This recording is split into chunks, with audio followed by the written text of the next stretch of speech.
Apa kabar semua? Baik? Wow.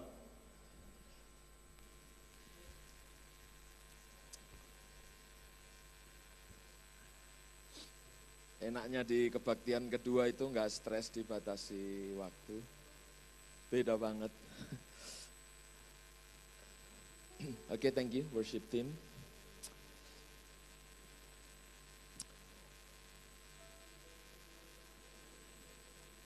Pada sesi kebaktian kedua ini, saya akan menyampaikan tentang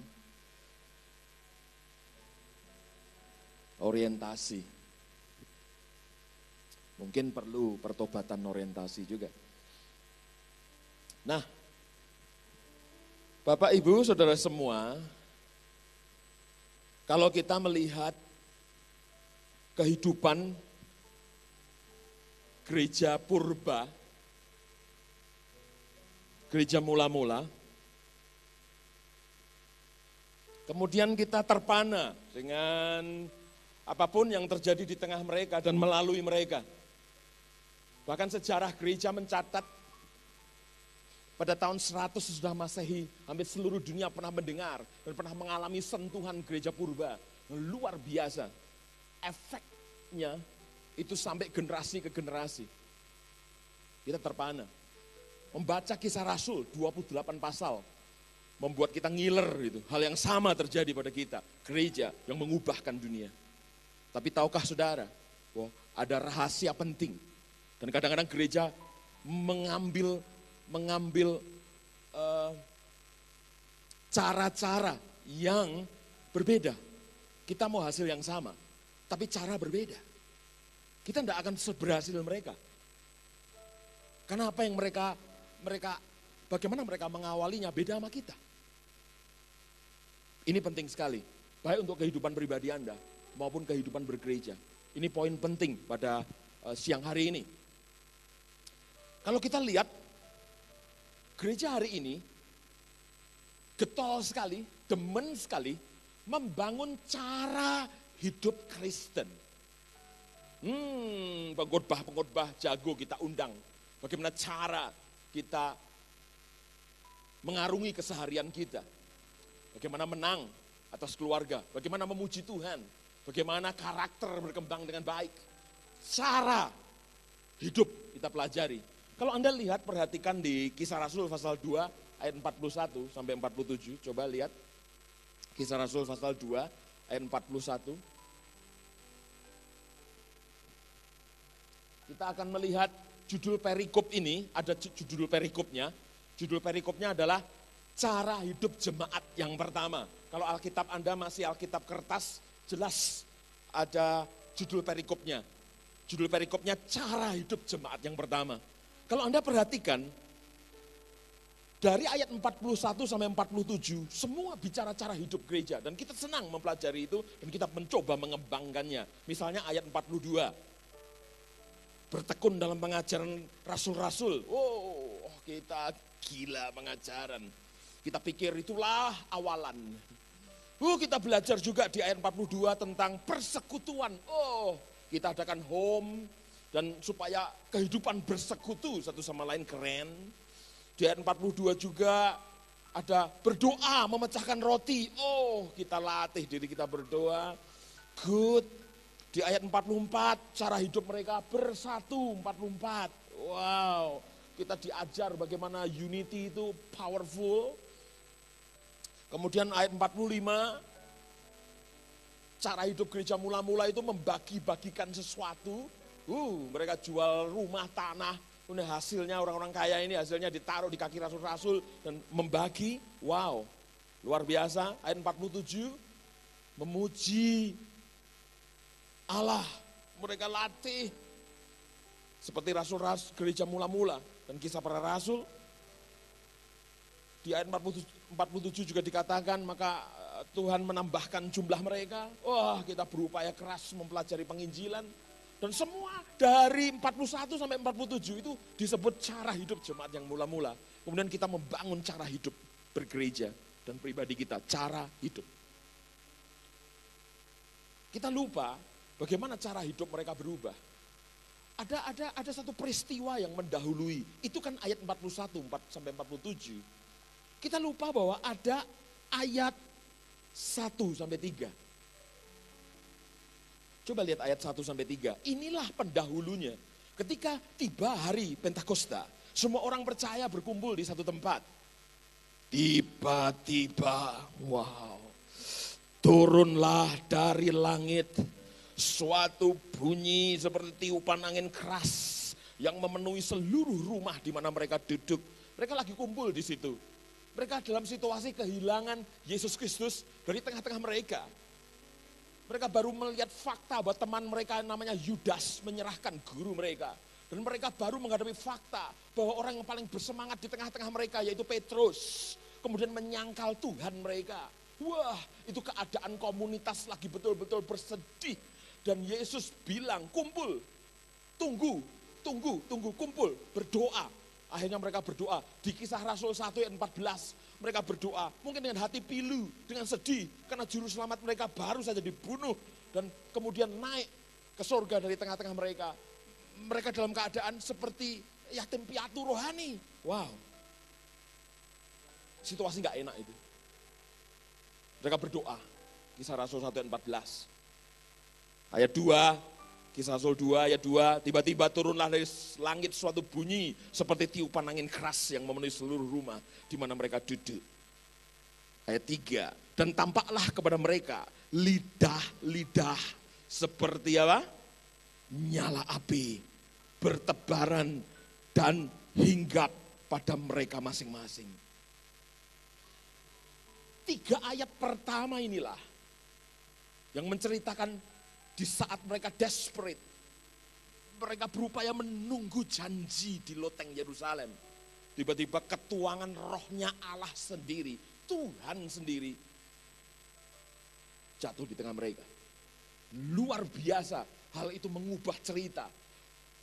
Petrus yang benar-benar menyangkal Yesus Kristus dan meninggalkan Tuhan Yesus.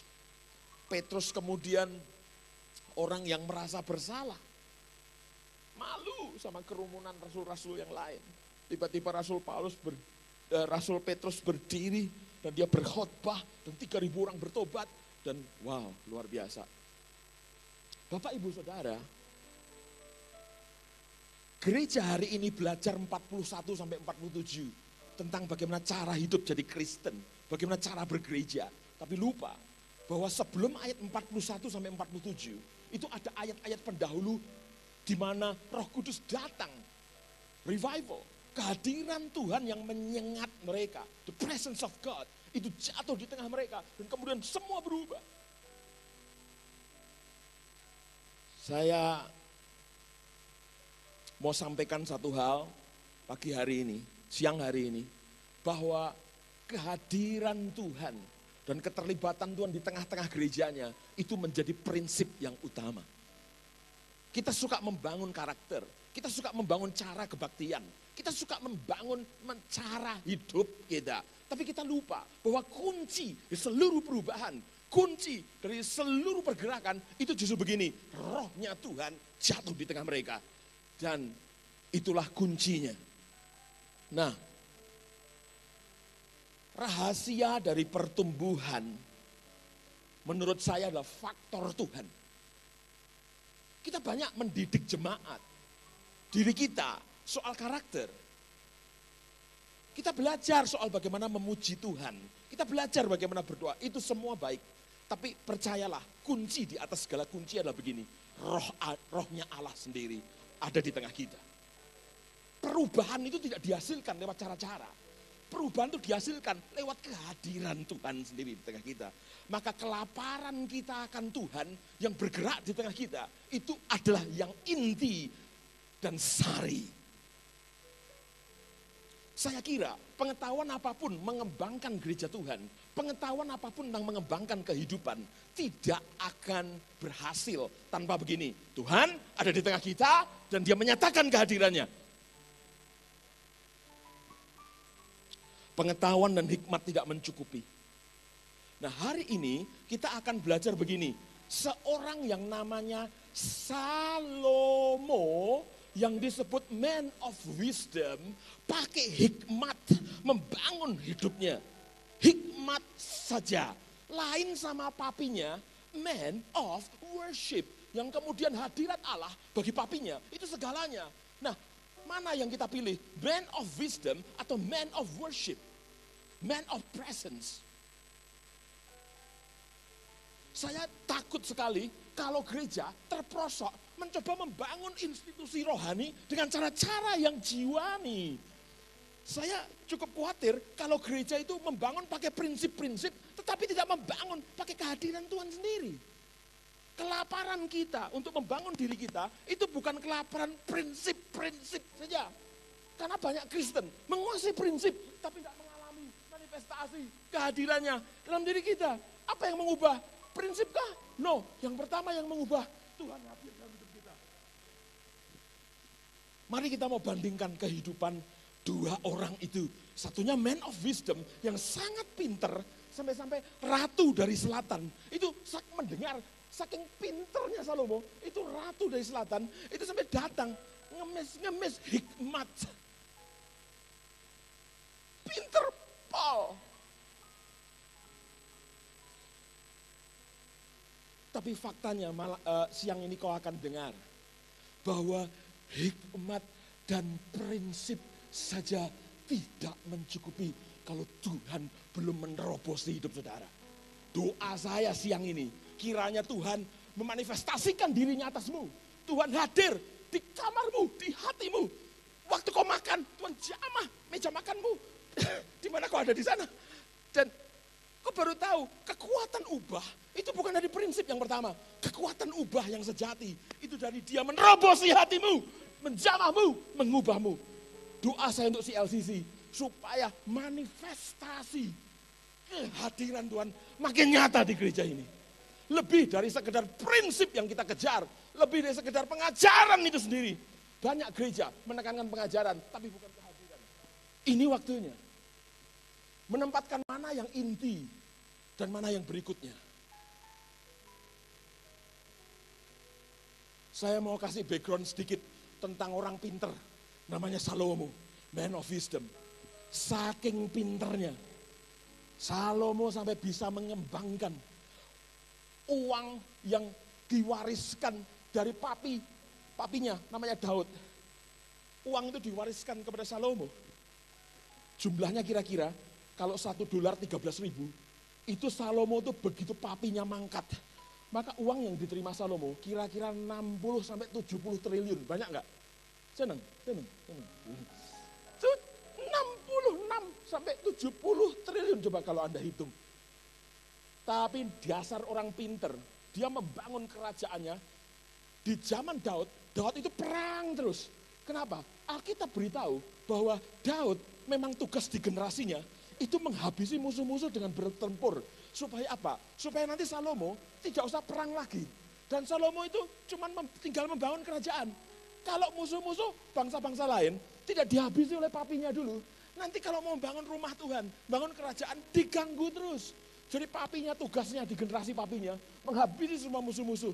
Tapi di generasi Salomo itu masuk masa makmur. Di mana semua pembangunan yang indah-indah dibangun di zaman Salomo. Anda tahu saking pinternya Salomo?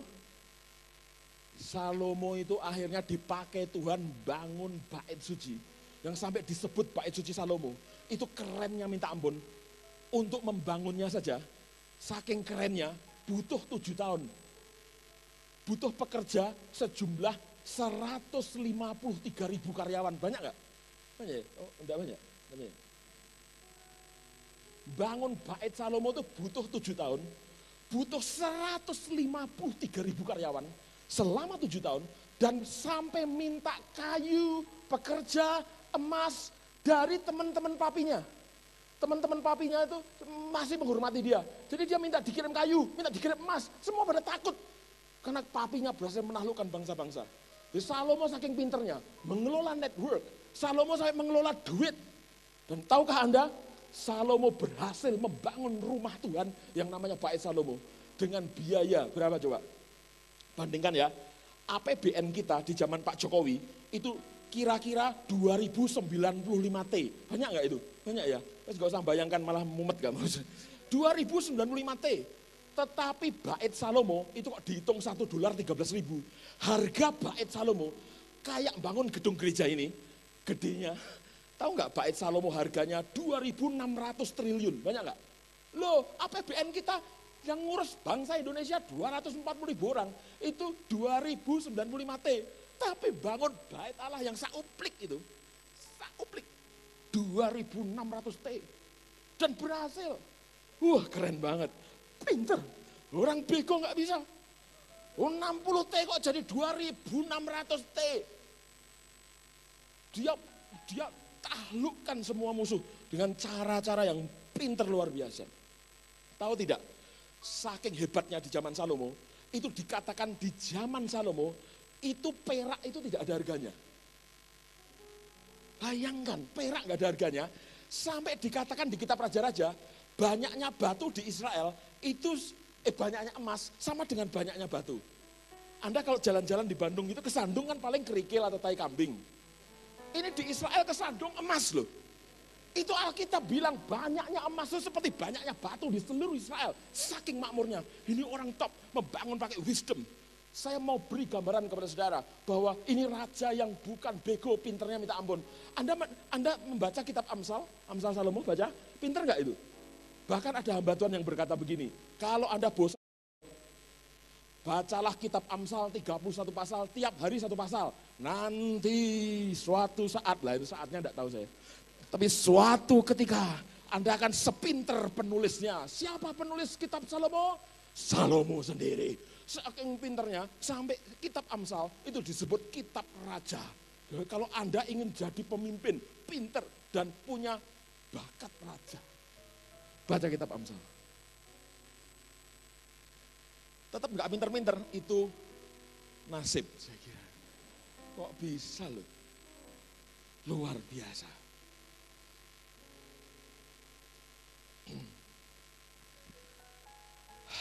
Bagaimana perjalanan hidupnya kemudian? Masih jadi perdebatan. Tapi sejauh yang kita tahu dari Alkitab, Salomo mengakhiri hidupnya sebagai penyembah berhala. Istrinya jumlahnya 700, gundiknya 300, total ceceng. Dan Alkitab menulis dalam 1 Raja-Raja 11 ayat 3. Lihatlah kisah akhir dari Salomo. 1 Raja-Raja 11 ayat 3.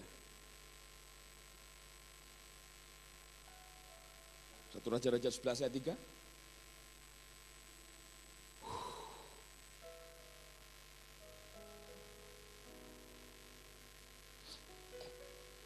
Ayo, susah ditampilkan?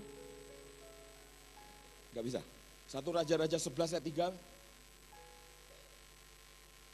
Ia mempunyai 700 istri dari kaum bangsawan dan 300 gundik. Istri-istrinya itu menarik hatinya daripada Tuhan.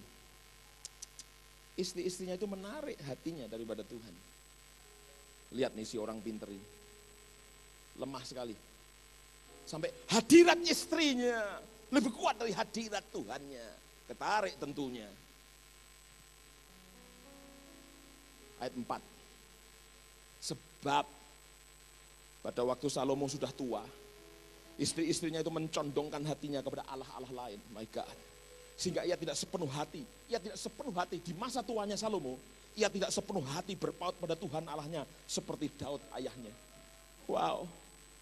Saudara, peringatan buat kita. Jadi Kristen yang pinter prinsip. Jadi Kristen yang kepalanya penuh sudut pandang kebenaran. Tidak menjamin Anda finishing well. Orang pinter, man of wisdom, tahu banyak kebenaran, tuliskan buat kita juga. Namun, akhir hidupnya Alkitab bilang tidak berpaut hatinya kepada Tuhan. Tapi kepada istrinya, 700 istri, 300 gundik menarik dirinya jauh dari hadirat Allah. masuk kepada hadirat berhala. My God, Salomo nurut ayat ini, tidak finishing well. Kristen hari ini berusaha membangun dirinya dan gerejanya dengan prinsip-prinsip rohani. Tapi dengar baik-baik, prinsip bukan Tuhan. Tuhan punya prinsip, tapi prinsip ada untuk tidak menggantikan Tuhan. Hari ini gereja mengajar di mimbar ini banyak prinsip Kristen. Tapi yang harus ditekan bukan prinsipnya, tapi siapa yang punya prinsip itu.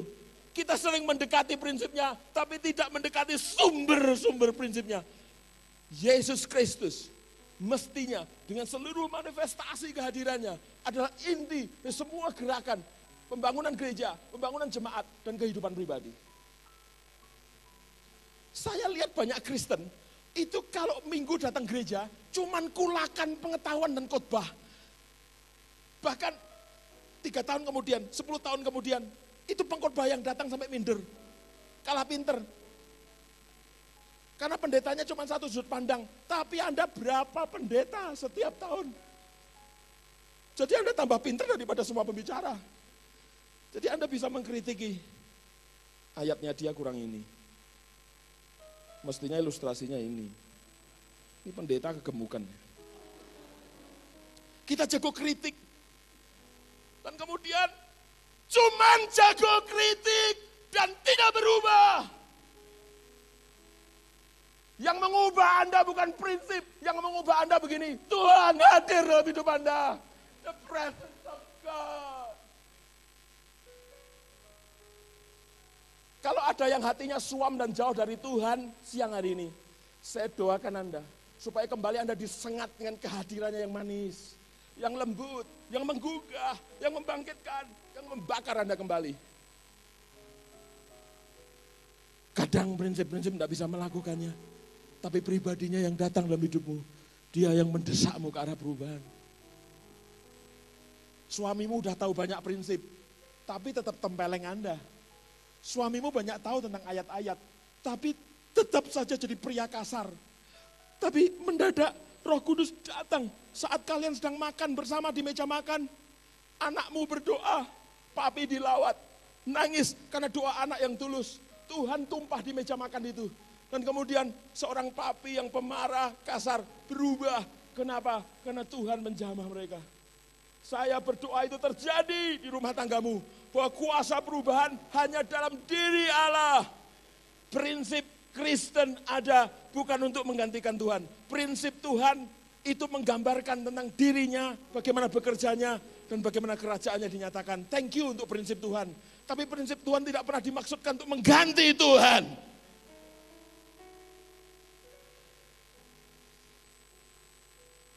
Oh my God. Tetap dengan menghormati Salomo, saya menunjukkan celah yang ada dalam sejarah hidup Salomo. Mari kita lihat. 1 Raja-Raja 3. 1 Raja-Raja 3 ayat 2 dan 3. 1 Raja-Raja 3 ayat 2 dan 3. Coba Anda semua lihat. Hanya bangsa itu masih mempersembahkan korban di bukit-bukit pengorbanan. Di mana mereka mempersembahkan korban kepada Tuhan? Di bukit-bukit pengorbanan. Sebab belum ada didirikan rumah untuk nama Tuhan sampai pada waktu itu. Jadi rumah Salomo itu, bait Allah Salomo belum jadi. Herannya saya adalah bait Salomo tempat Tuhan hadir itu belum jadi. Kenapa mereka mesti lari kepada cara-cara yang Tuhan tidak suruh? Coba lihatlah. Sebab belum ada didirikan rumah untuk nama Tuhan sampai pada waktu itu. Dan Salomo menunjukkan kasihnya kepada Tuhan dengan hidup menurut ketetapan-ketetapan Daud. Ya ampun, keren ini sudah. Salomo itu pada titik itu udah keren. Yaitu dia hidup sesuai dengan instruksi Daud papinya. Dan Daud hidup dari instruksi Tuhannya. Baguslah, oke lah. Dan Salomo menunjukkan kasihnya kepada Tuhan dengan hidup menurut ketetapan-ketetapan Daud ayahnya. Hanya Nggak enak. Saudara, kamu keren. Kamu rajin. Kamu manis. Hanya, nggak enak kan? Semua pujian yang diakhiri kata hanya, mendegradasi semua sukacita kita. Ya enggak? Kamu keren. Oh cakep. Kamu rajin. Hanya. Salomo punya hanya. Hanya ia masih mempersembahkan korban sembelian kepada Yehova sih. Bukan kepada berhala. Ia masih mempersembahkan korban sembelian dan ukupan di mana? Di mana? Di bukit-bukit pengorbanan. Aduh, ini Salomo ini sudah hidup menurut ketetapan Daud loh. Sayang, ada catatan kaki pendek tapi memilukan. Hanya dia masih mempersembahkan korban di bukit-bukit pengorbanan. Pertanyaannya, ada apa sih? Kenapa kok nggak boleh di bukit pengorbanan? Kenapa?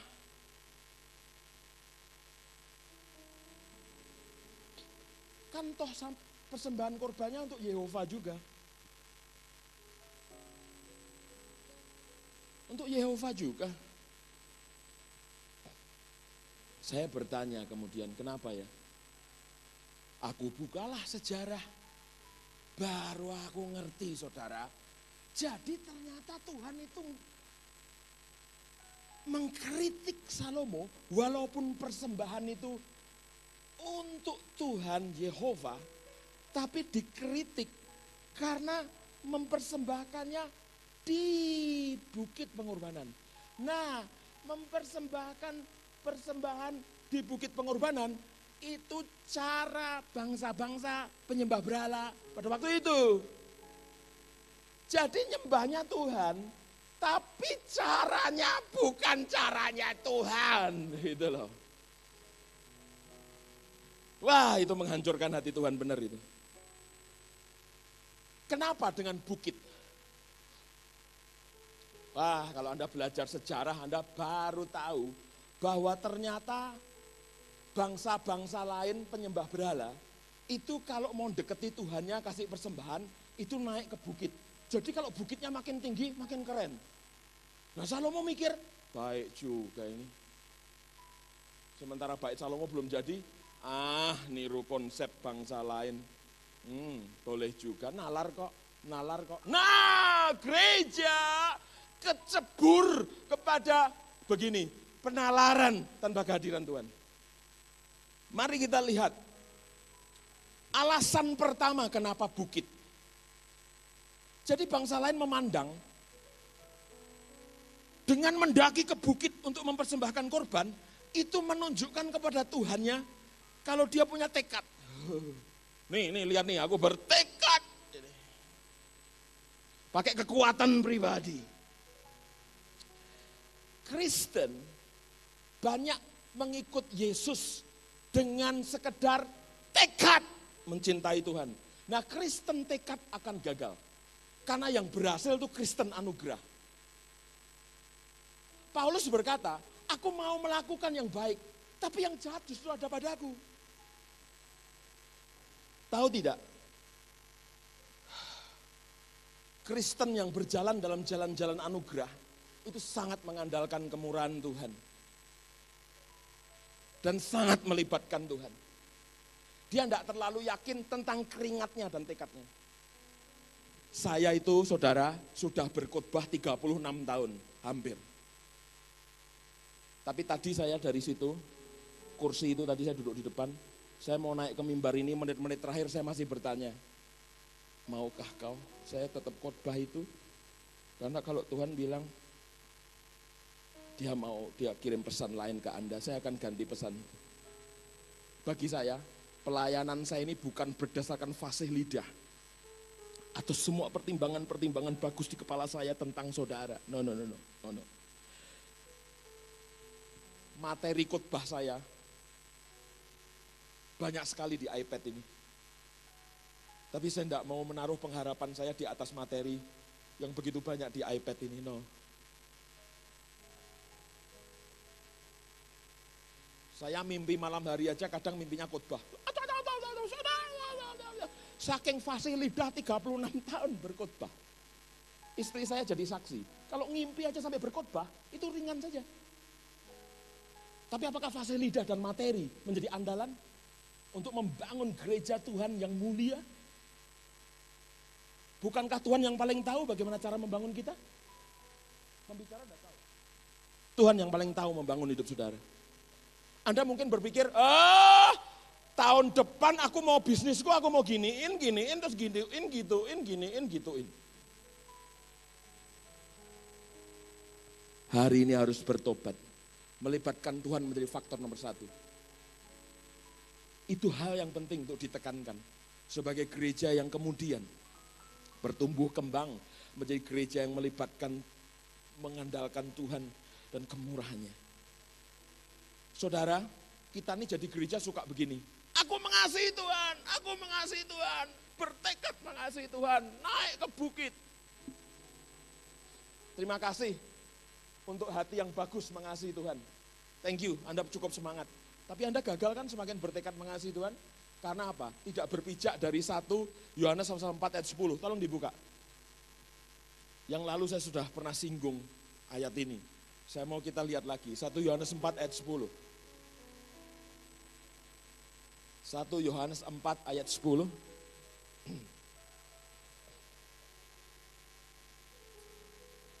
Inilah kasih itu. Sementara kita bilang, mengasihi Tuhan dengan lebih lagi. Benar sih, itu bagian dari perjanjian lama. Mengasihi Tuhan, mengasihi sesama. Iya sih, tapi dasarnya apa? Inilah kasih itu. Baca sama-sama, 2, 3. Bukan kita yang telah mengasihi Allah yang keras, tetapi Allah yang telah mengasihi kita. Dan yang telah mengutus anaknya sebagai pendamaian bagi dosa-dosa kita. Saudara, ternyata tekad mengasihi Tuhan, Anda akan gagal tanpa dasar begini. Aku mengasihi Tuhan karena Tuhan lebih dulu mengasihi aku. Dasarmu apa? Kristen banyak dasarnya tekad dan prinsip. Tidak, dasar dari kasih yang benar, Tuhan dulu yang menjamahmu. Tuhan yang mengasihimu. Kenapa kita ngoyo dan kita mengerahkan seluruh kekuatan mengasihi orang lain tapi gagal? Karena kita tidak menerima kasih Tuhan, kita susah mengasihi orang lain.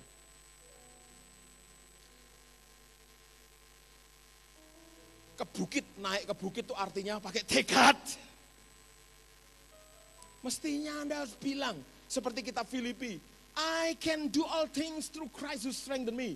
Aku melakukan segala sesuatu, aku dapat melakukan segala sesuatu karena Kristus yang menguatkan aku, amen. Jadi bukan soal Anda dapat melakukan segala sesuatu, tetapi Anda melakukan segala sesuatu karena Tuhan yang menguatkan Anda. Wow.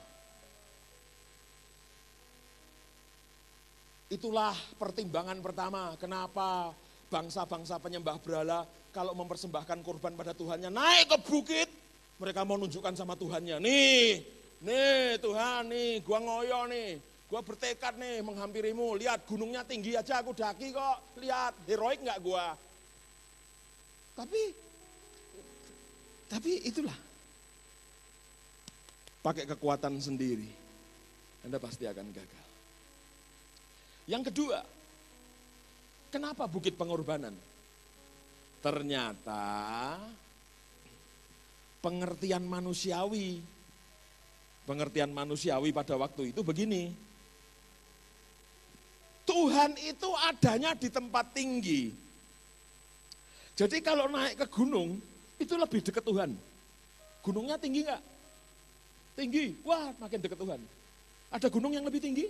Wow, bangsa penyembah berhala pada waktu itu cari gunung yang tertinggi. Karena makin tinggi gunungnya makin dekat Tuhannya. Wah, pengertian manusiawi. Sementara Salomo mengkopi cara itu, Salomo lupa bahwa Daud pernah bilang Mazmur 34 ayat 18. Tuhan itu dekat kepada orang-orang yang patah hati. Dan ia menyelamatkan orang-orang yang remuk hati jiwanya. Tuh, Tuhan dekat sama orang-orang yang patah hati. Tuhan itu tidak ada di gunung. Dia ada di mana-mana sih, tapi kalau kita berpikir bahwa dia ada di tempat tinggi, seperti bangsa kafir melakukannya. Tuhan bilang, lewat papinya Daud, Bahwa dia dekat, dia tidak di sono-sono, dia dekat sama orang yang patah dan remuk hati, dia dekat. Salomo lupa. Inilah hal yang Tuhan tidak suka, makanya walaupun Salomo mengikuti arahan Daud, tapi Alkitab bilang hanya dia masih mempersembahkan korban di bukit pengorbanan. Inilah Kristen yang membangun kekristenannya dengan nalar dan maksud baik. Tapi enggak dipimpin roh. Mereka hanya berpikir bahwa di bukit pengorbanan itu pasti baik. Kekristenan yang benar itu kalau kita memang anak Allah dipimpin roh Allah. Anda tahu ada kisah Musa dengan bangsa Israel di Kisah Rasul pasal 32. Ceritanya Musa naik ke Gunung Sinai, Bapak Ibu Saudara. Tapi enggak turun-turun. Israel enggak sabar nunggu. Israel marah, datang ke Harun bilang begini, mari buatlah untuk kami Allah yang berjalan di depan kami. Sebab Musa ini yang mimpin kami keluar dari Mesir. Apa yang terjadi dengan dia kita enggak tahu kok enggak turun-turun. Enggak sabar nunggu cara Tuhan. Lalu Harun nanggepi permintaan bangsa Israel yang nyeleneh itu. Terus Harun bilang begini, tanggalkan anting-anting emas. Kemudian anting-anting emas seluruh wanita di Israel pada waktu itu. 2,5 juta penduduk Israel, kalau wanitanya mungkin 1 juta. Itu anting-antingnya dicopot, dilebur semua. Menjadi patung tuangan lembu emas. Dan disembah. Terus kemudian Harun berkata begini, inilah Tuhan Allah Israel yang melepaskan umat Israel dari tanah Mesir.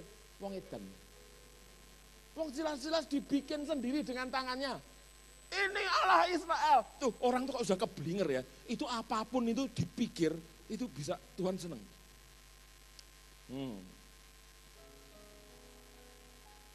Maka didirikanlah mezbah di depan anak lembu itu. Ngeri banget, ngeri banget. Wow. Sementara Tuhan bilang di Keluaran 25 ayat 8. Dan mereka harus membuat tempat kudus bagiku, supaya aku diam di tengah-tengah mereka. Menurut segala apa yang kutunjukkan kepadamu, ya ampun keren banget. Jadi membangun kemah suci, itu menurut segala apa yang kutunjukkan kepadamu. Bukan pakai pikiran manusiawi.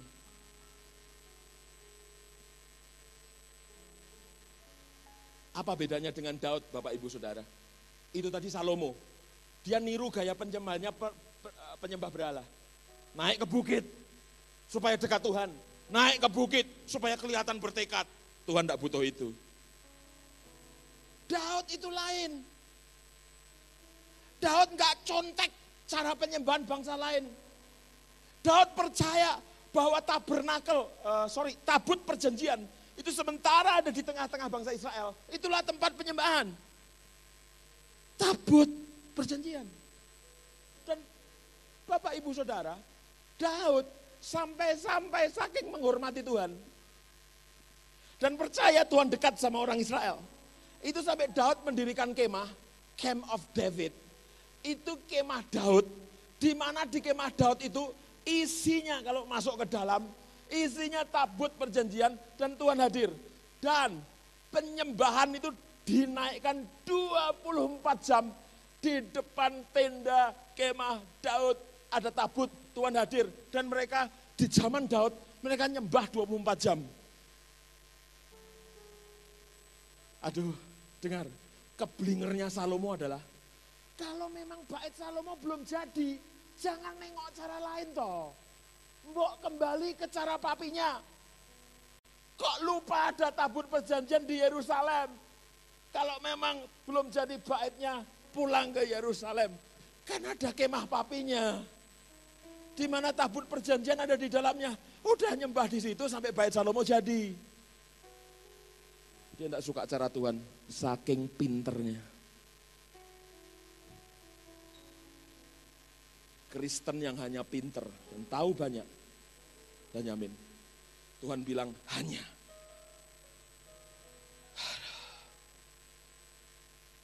Daud tuh keren. Dia membangun kerajaan pakai nilai-nilai hadirat Tuhan yang terutama. dekat sekali. Bahkan Tuhan suruh tinggal di kemahnya. Haha, Camp of David. Dia ngelongok Tuhan tiap saat. Oh, dekat sama Tuhan.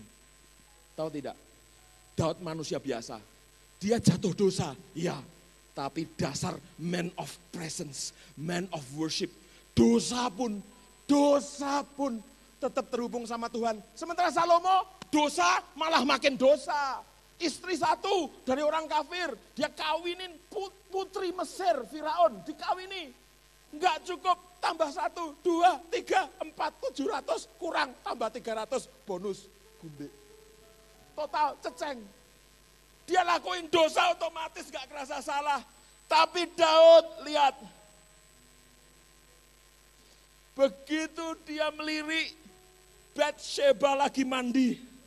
Kemudian dia berzinah dengan Batsheba. Dia bunuh Uria, suaminya Batsheba. Daud jatuh. Nabi Nathan datang, tegur dia. Dia bertobat. Dan lihatlah Mazmur 51 yang mengungkapkan pertobatannya, dia bilang begini. Tuhan, jangan buang aku dari hadirat-Mu. Tuh, dosa aja masih elengnya hadirat Tuhan. Anda dosa elengnya apa? Elengnya dosa. Ini Daud dosa eling Tuhan. Dosa kerinduannya muncul. Yaitu kembali Tuhan bermanifestasi dalam hidupnya. Daud manusia biasa, dia jatuh dosa. Tapi yang memilukan waktu dia jatuh dosa, dia rindu lagi kehadiran Tuhan dalam hidupnya. Sampai dia Mazmur 51 berkata, jangan buang aku dari hadirat-Mu.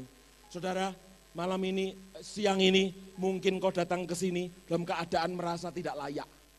Merasa berantakan hidupmu. Tapi saya tantang dalam nama Yesus. Seberantakan Anda apapun juga. Katakan, Tuhan, aku rindu di Kau.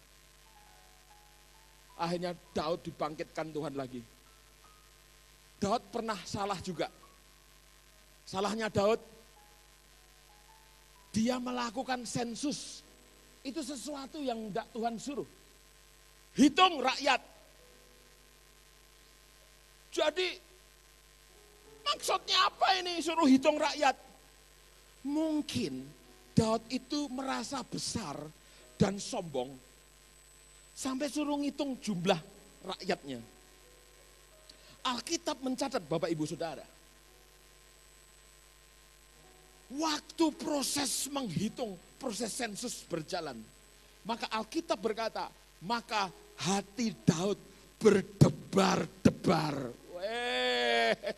Orang yang dekat Tuhan itu salah dikit aja kerasa berdebar-debar. Anda jantung sampai copot aja gak ada debarannya coba. Ini Daud ini hanya ngitung salahnya apa sih kalau seorang raja pengen sensus, biasa aja lah ke. Salah apa raja sensus rakyatnya gitu kan. Tapi motifnya itu yang tidak benar mungkin. Karena ngitung supaya kelihatan besar, sebesar apa dia pengen tahu, dihitung. Alkitab mencatat berdebar-debar. Bapak Ibu Saudara, orang yang terpaut sama hadirat Allah, itu kalau salah ngomong aja berdebar-debar. Bagaimana? Debaran itu masih ada enggak? Berdebar-debar kalau ngapel, wah. Kalau hari-hari ini rasa kering, berdebar-debar enggak kalau salah ngomong.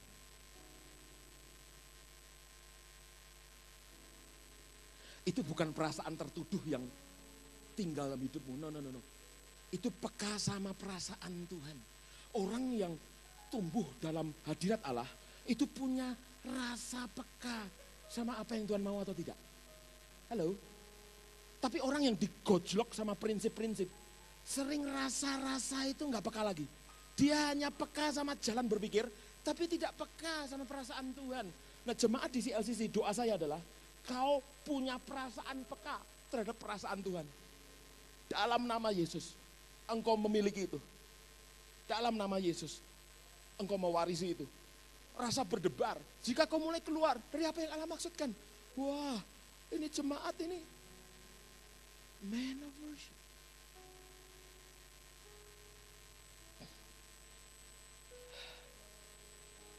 Wow, aku senang banget sama Daud.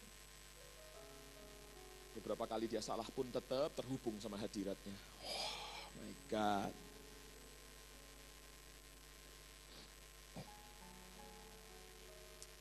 Meskipun Salomo mempersembahkan korban kepada Tuhan, ia melakukan di luar arahan Tuhan.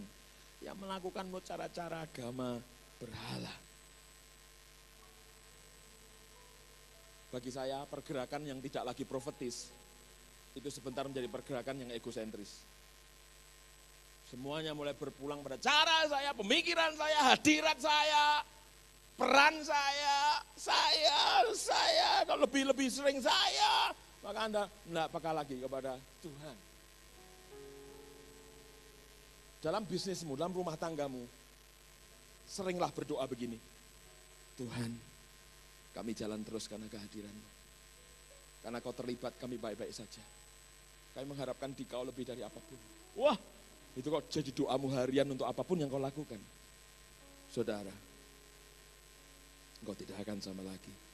Saya sangat yakin itu modalitas perkembangan. Itu modalitas pertumbuhan. Salomo tiba-tiba nyadar sebentar. Kita lihat ayatnya. 1 Raja-Raja 3 ayat 15. Lumayan nyadar sebentar. Tapi nyadar cuman sekali itu. Aduh, ini kebaktian ini semoga Anda sadar. Tapi jangan semoga ya, semoga itu semua mogok gagal. Semoga, semua mogok gagal, jangan semoga. Harapan saya. Kembali engkau memikirkan perlunya Tuhan menyatakan kehadirannya semakin nyata lagi. Dalam 1 Raja-Raja 3 ayat 15, mari kita lihat. Lalu terjagalah Salomo, ternyata ia bermimpi. Jadi Bapak Ibu Saudara, Salomo itu bermimpi. Dan di mimpi itu, nampaknya mimpi positif. Mungkin Tuhan tegur dia, mimpinya apa jelas nggak dikatakan. Sekembalinya ke Yerusalem, berdirilah ia di hadapan tabut perjanjian Tuhan. Oh, benar nggak ini? Halo? Halo?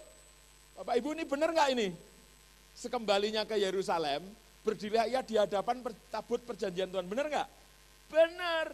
Ini mestinya yang dia eling terus, ingat terus. Kenapa ingatnya? Bukit pengorbanan. Mbok begini dari tadi kan keren. Tuhan nggak perlu koreksi dengan hanya. Udah keren, dipersembahkannya korban bakaran, korban keselamatan, kemudian ia mengadakan perjamuan bagi semua pegawainya. Ini yang benar. Tahu nggak? Selain ayat ini tidak ada kisah benar yang lain dari Salomo. Sejak ayat ini Salomo lupa lagi dan kemudian bait Salomo yang udah jadi ditahbiskan dengan kehadiran Tuhan. Hanya sekali itu Alkitab cerita Tuhan hadir, terus bait Salomo tidak ditinggali lagi oleh Tuhan. Tidak ada lagi. Tidak ada. Jangan mengalami Tuhan cuma sekali, amen. Setiap hari alami Tuhan. Kalau enggak kau dalam bahaya, 1000 wanita, 700 istri, 300 gundek jadi bahayamu. Dengan hati yang tidak terpaut lagi sama Tuhan menjadi akhir hidupmu. Bagi saya, budaya penyembahan itu perlu. Saya punya dugaan, Salomo ini kan sudah dinubuatkan bahwa kerajaannya Salomo, itu didengar Daud nubuatannya, bahwa kerajaannya Salomo itu akan kekal selama-lamanya. Mestinya Salomo pegang itu dong, kerajaanku aman selama-lamanya, kekal. Dengan cara Tuhan, kita mengalami kemenangan yang kekal. Amin. Tapi lihatlah, Salomo kompromi karena saking pinternya. Lihat sekarang hal yang mengejutkan ini. 1 Raja-Raja pasal 3 tadi, ayat 1 dan 2. Kembali lagi. Coba lihat ayat itu, ke screen, coba lihat. Lalu Salomo menjadi menantu Firaun. Ini gimana sih? Ini untuk pertama kalinya dia kesengsem sama gadis selain gadis Yahudi. Raja Mesir, ia mengambil anak Firaun, membawanya ke kota Daud. Ya ampun, sampai ia selesai mendirikan istananya di rumah Tuhan, tembok sekeliling Yerusalem. Menurut saya, Mungkin ini bukan karena putri Firaunnya cantik. Menurut saya ada pemikiran begini, supaya kerajaanku aman, tak kawini anak-anak raja itu semua. Kalau aku jadi menantunya para raja itu, masa dia mau bunuh menantunya? Kawini aja. Terbukti kalau memang benar-benar alasannya menjadi menantu Firaun karena anaknya Firaun cakep, ya udah toh situ aja. Tapi kenyataannya kok sampai 1000. Ini betul-betul aman kalau 1000 kerajaan dikawini semua. Tidak ada musuh. Bapaknya pakai pedang, dia pakai perkawinan. Sering Kristen kayak begitu, mencoba mengamankan hidup kita dengan cara kita. Tidak percaya nubuatan Tuhan, bahwa dia bersama kita, melanggengkan semua hidup kita selama-lamanya. Kita tidak terlalu yakin kuasa kehadirannya. Kita perlu punya jalan pintas atau ban serep dengan cara-cara kita. Begitu putri Firaun dikawini, wah, Mesir itu kerajaan terbesar kedua waktu itu. Wah, asik dikawini, dapat gadis, aman, getol, kecanduan, kawin. Menjadi Don Juan nomor 1 di seluruh muka bumi. Saya sedih saja kalau gereja mulai mencari cara-cara kita. Mengembangkan kisah 2 yang 41 sampai 47, tapi tidak tahu rahasia cara hidup jemaat mula-mula itu justru ayat 1, 2, 3, yaitu Roh Allah hadir. Mungkin aja dengan mengawini anak Firaun menarik simpati. Sehingga bergabunglah raja-raja itu mengamankan kerajaan Salomo. Jika kita tidak hidup oleh pujian manusia, kita tidak akan mati karena kritikan mereka. Itu falsafah bagus. Hafalin ya, jika kita tidak hidup karena pujian manusia, kita tidak akan mati karena kritikan mereka. Salomo mungkin mengharapkan pujian, dukungan, tidak siap, mati untuk sesuatu yang lebih mulia. Salomo tahu semua kok, buktinya tadi begitu dapat mimpi nyadar kok pulang ke Yerusalem kok sayang dia nggak hidup menurut apa yang dia ketahui. Prinsip Tuhan bukan Tuhan. Bahwa Tuhan punya prinsip, ya, tapi prinsip Tuhan tidak pernah dimaksudkan menggantikan Tuhan.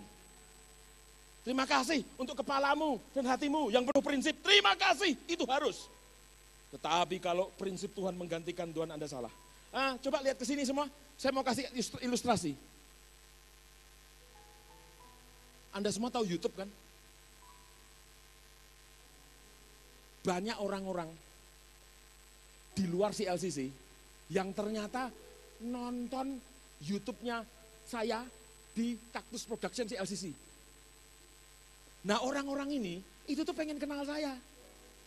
Tapi nampaknya saya itu untouchable. Tidak tersentuh.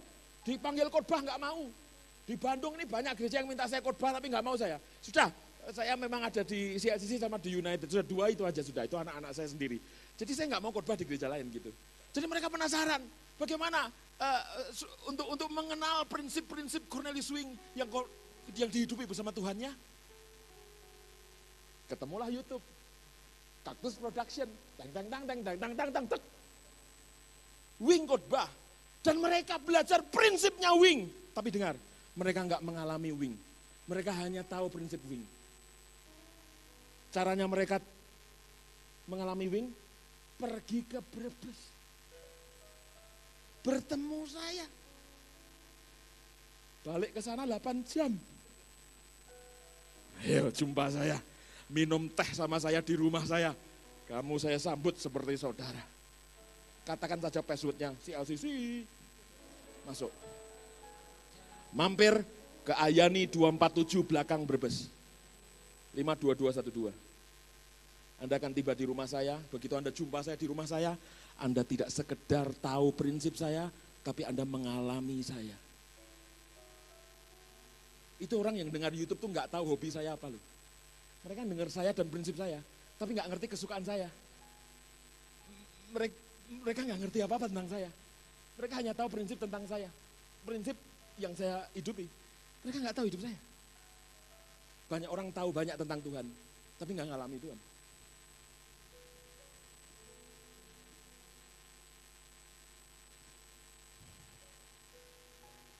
Yesus terus-menerus mengalami hadirat Bapaknya, saya yakin. Ingatkah Anda peristiwa Roh Kudus turun ke atas Yesus? Waktu di Sungai Yordan, saat dia keluar dari air, dia dibaptis oleh Yohanes. Halo? Merpati turun atas Yesus. Turun atas Yesus. Pernah nggak Anda lihat di Alkitab setelah itu, merpatinya pergi? Loh, orang Jawa Tengah bilang ucul. Pergi merpatinya, nggak pernah kan? Sejak merpati itu datang, mungkin nongol di pundaknya Yesus, masuk di hati Tuhan. Roh Kudus, nggak pernah diceritakan kemana lagi perginya si merpati. Kehadiran itu membaptis Yesus Kristus. Dan sampai pada matinya, nggak pernah diceritakan merpati itu ingkar janji. Wow. Daripada sekedar menguasai teologi tentang Tuhan, tambahkanlah, berinteraksilah, dan mengalami pengalaman nyata tentang Tuhan. Jangan hidup berdasarkan konsep-konsep saja. Kekristenan lebih dari konsep. Kekristenan lebih dari konsep tentang Tuhan, tapi kehadiran Tuhan yang kita perlu. Prinsip itu penting. Prinsip itu mempelajari bagaimana Tuhan berpikir. Iya. Ya, Theo. Prinsip itu mempelajari bagaimana Tuhan berpikir dan cara Tuhan bergerak. Jadi penting nggak prinsip? Penting. Tapi prinsip ada dimaksudkan untuk tidak menggantikan Tuhan, sang sumber prinsip.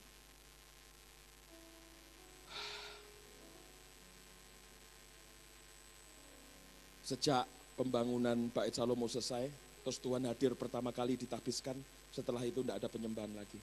Tidak ada diceritakan di Alkitab. Mulai hari ini, biarlah roh jemaat CLCC seperti ini, rohnya. Keluaran 33, ayat 15. Keluaran 33, ayat 15. Boleh nggak ini dibaca sama-sama yang keras? 2, 3.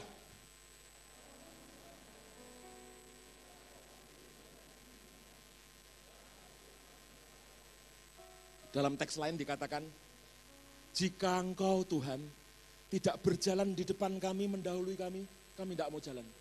Wah, ini roh yang penting. Gereja ini tidak akan maju kalau tidak Tuhan memimpin kita. Hidup kita tidak akan lebih baik kalau tidak Tuhan hadir dalam hidup kita. Ini teriakan Musa yang paling rohani saya kira. Keren banget. Jika engkau tidak ada di depan kami, habislah kami. Jika di puji-pujian kami tadi Tuhan kau tidak hadir, habislah kami. Jika Tuhan tidak mengerjakan suamiku, masuk ke hatinya dan mengubahnya, habislah aku.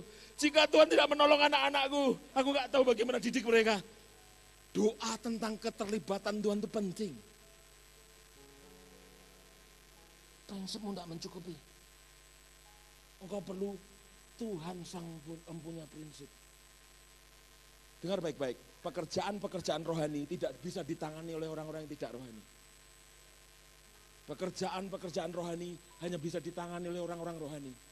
Di CLCC ini kita sedang mengerjakan pekerjaan rohani kan? Kalau kita tidak menjadi sangat rohani, dipimpin roh Allah, gereja ini akan berjalan di tempat. Boleh bangkit berdiri bersama saya?